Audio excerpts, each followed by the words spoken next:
बोलो भारत माता की, भारत माता की, वंदे वंदे। बोलो जय जय श्री राम, जय जय श्री राम। आज जयपुर की इस पवित्र धरती से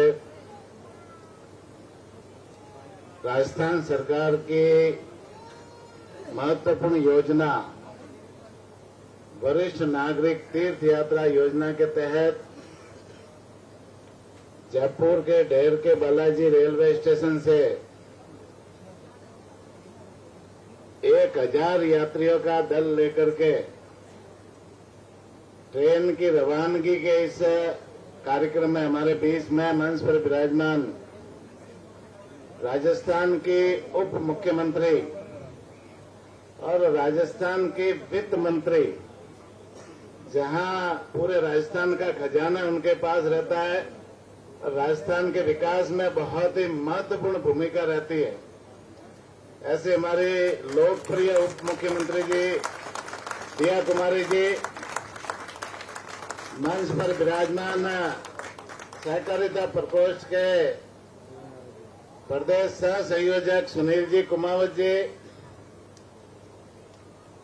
सुमेरपुर से मेरे साथ पधारे मन की बात के जिला संयोजक सम्मान्य शिवराज सिंह जी राठौड़, यहाँ के मंडल अध्यक्ष जयंत जी कुमावत, मंडल अध्यक्ष राकेश जी, भवानी निकेतन जिस संस्था में अपन सब यहाँ बैठे हैं उनके अध्यक्ष महोदय, उनके सचिव महोदय, सभी पदाधिकारीगण, देवस्थान विभाग के एडिशनल कमिश्नर रतनलाल जी योगी जी, देवतलाल जी और विभाग के सभी अधिकारीगण, मंच पर विराजमान सभी अतिथिगण, यहाँ विराजमान जयपुर और आसपास के क्षेत्र से सभी पधारे हुए मेरे पिता तुल्य बुजुर्गों, भाइयों बहनों, युवा साथियों, प्यारे बच्चों, पत्रकार बंधुओं, आज जयपुर के इस ढेर के बालाजी रेलवे स्टेशन से रामेश्वरम के लिए, मदुरई के लिए एक ट्रेन रवाना हमारी उप मुख्यमंत्री जी दिया कुमारी जी के हाथों से होगी। इस ट्रेन में यहाँ जयपुर से 970 यात्री रवाना होंगे। 32 अन्य कार्मिक भी है, जिसमें हमारा देवस्थान विभाग के आप लोगों की सेवा के लिए, उनके भोजन की व्यवस्था के लिए मेडिकल टीम और सारी व्यवस्था के लिए आपके साथ में रहेंगे। यहाँ आज जो यात्रा करने वाले सभी मेरे पिता तुल्य बुजुर्गों, माता बहनों, आप सबको बधाई देना चाहूंगा, शुभकामनाएं भी देना चाहूंगा कि आज आप लोगों को ये शुभ अवसर मिल रहा है। वैसे देवस्थान विभाग की ये यात्रा माननीय मुख्यमंत्री जी भजनलाल जी के नेतृत्व में लगातार चल रही है और उसमें जो आवेदन आते हैं, ऑनलाइन आवेदन आते हैं, ऑनलाइन आवेदन के बाद में नोटरी निकाली जाती है सभी जिला कलेक्टर से वहां। तो आप सब भाग्यशाली हो कि उस नोटरी में आपका चयन हुआ है और आपको ये भगवान रामेश्वरम और मदुरई के वहां दर्शन करने का आपको अवसर मिलेगा। निश्चित रूप से कई लोग जीवन में, अपने जीवन काल में देश भर के बड़े बड़े तीर्थों का दर्शन नहीं कर पाते। कई सारी परिस्थितियां होती है, कई मजबूरियां भी होती है, किसी के पास में समय का अभाव भी होता है।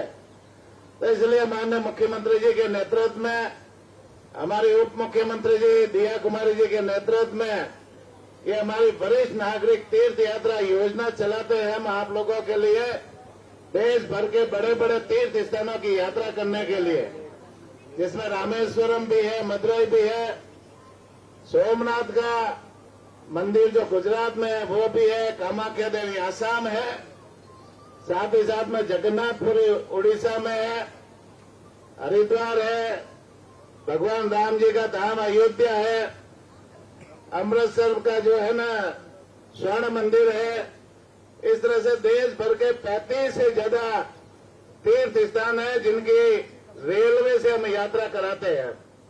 और पशुपतिनाथ नेपाल की हवाई यात्रा हम कराते हैं।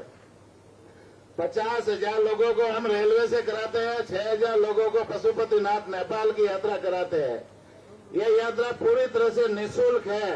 पूरा का पूरा खर्चा, पूरा का पूरा व्यय पूरा हमारी राजस्थान सरकार देवस्थान विभाग वहन करता है। तो आपको किसी तरह से कहीं पर भी आपका पैसा खर्च नहीं होगा। आने जाने का किराया, वहां पर ट्रेन में खाने की, चाय नाश्ते की व्यवस्था, मेडिकल की व्यवस्था, पूजा पाठ की व्यवस्था, बीच में कोई ठहराव होगा तो होटलों में रहने की व्यवस्था, सारी की सारी व्यवस्था सरकार करेगी। आपको किसी तरह का कोई पैसा खर्च नहीं होगा। तो निश्चित रूप से पहले हम 36,000 यात्रियों को यात्रा कराते थे, 30,000 को रेलवे से और 6,000 को पशुपतिनाथ हवाई से कराते थे। लेकिन माननीय मुख्यमंत्री जी ने और हमारे उप मुख्यमंत्री जी ने कहा कि हमारे बुजुर्ग है, ये माता पिता के समान होते हैं, इनको ये देश भर की जो वरिष्ठ नागरिक तीर्थ यात्रा है ज्यादा से ज्यादा लोगों को करानी चाहिए। तो बजट में हमने मांग की कि इनकी संख्या बढ़ाए। तो मुख्यमंत्री जी ने और उप मुख्यमंत्री जी ने बजट में यात्रियों की संख्या 36,000 से 56,000 कर दी। 20,000 यात्रियों की संख्या बढ़ाई। पहले 36,000 को कराते थे, अब 56,000 लोगों को हम यात्रा कराते हैं। साथ ही साथ हमारी जो ट्रेन है, पहले सादी ट्रेन चलती थी और सादी ट्रेन में हमारे जो बुजुर्ग जन है उनको तकलीफ होती थी। कई बार गर्मी के मौसम में भी तकलीफ होती थी, सर्दी के मौसम में भी, बरसात के मौसम में भी। तो बुजुर्गों के लिए तकलीफ होती थी। तो माननीय मुख्यमंत्री जी ने और उप मुख्यमंत्री जी ने ये चिंता की आप सब लोगों की कि इनको है ना ट्रेन वातानुकूलित एसी ट्रेन होनी चाहिए। तो बजट में हमने प्रावधान के लिए लिखा, आपने स्वीकृति दे दी और अब जैसे पूरी की पूरी ट्रेन चलती है वो पूरी एसी ट्रेन चलती है। आपको किसी तरह से गर्मी, सर्दी या बरसात के मौसम में किसी तरह की तकलीफ नहीं हो। तो ये पूरी की पूरी वातानुकूलित ट्रेन चलती है। साथ ही साथ ट्रेन